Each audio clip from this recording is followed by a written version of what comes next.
Communist party Marxist ఆధ్వర్యంలోన Wanaparthy జిల్లా కేంద్రంలో ఈరోజు విద్యుత్ అమరవీరుల సంస్మరణ కార్యక్రమం నిర్వహించుకోవడం జరుగుతూ ఉంది.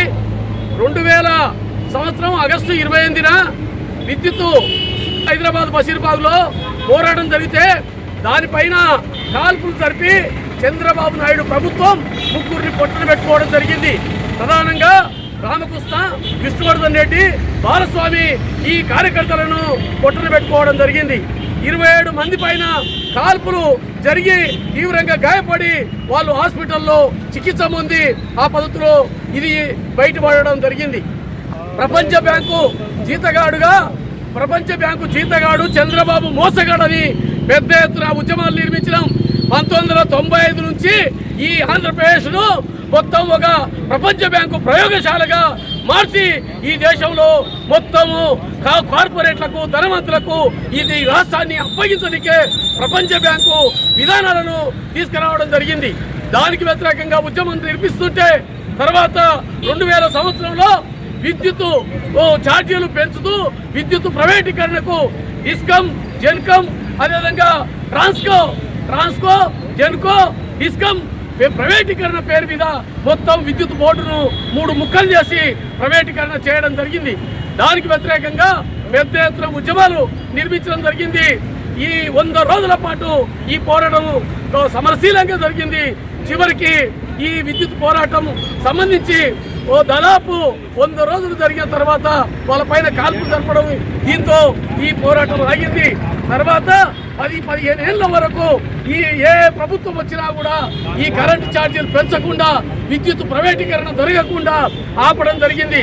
ఇప్పుడు మళ్ళా తగుదనమ్మా అని చెప్పి ఈరోజు నరేంద్ర మోడీ ప్రభుత్వం, ప్రధానమంత్రి నరేంద్ర మోడీ నాయకత్వంలో ఈ ఎన్డీఏ ప్రభుత్వం సంబంధించి 2020 సంబంధించి విద్యుత్ సవరణ చట్టం తీసుకురావడం జరిగింది. దానికి వ్యతిరేకంగా పెద్ద ఎత్తున ఉద్యమాలు నిర్మిస్తా ఉన్నాం. ప్రధానంగా విద్యుత్ సవరణ చట్టం పేరు మీద ఈరోజు మొత్తం మోటార్లకు మీటర్లు వస్తాయి. ఒక్కో రైతు ఒక నెలకు 3000 నుంచి 3500 చెల్లించాల్సి ఉంటుంది. అంటే మన తెలంగాణలో ప్రధానంగా వ్యవసాయం, ప్రధానంగా వరి పంట పండిస్తూ ఉన్నారు, దేశానికే అప్పచెప్తా ఉన్నారు బియ్యాన్ని. కానీ ఆ పద్ధతిలో అప్పచెప్తున్న ఈ పంటలు మొత్తం బంద్ అయిపోతాయి, రైతులు దివాలా తీస్తారు.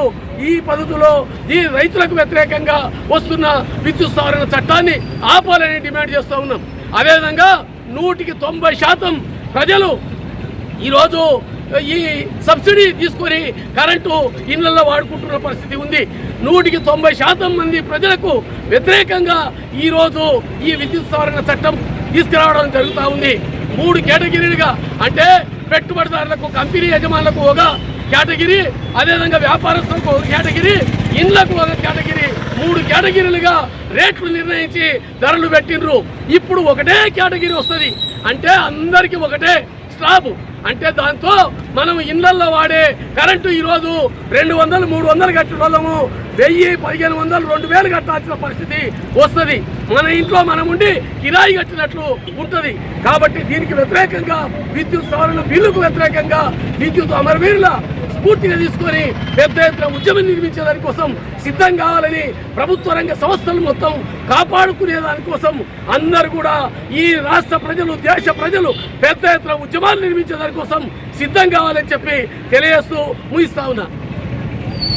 విద్యుత్ పోరాట అమరవీరులకు, విద్యుత్ పోరాట అమరవీరులకు అందరికీ తరఫున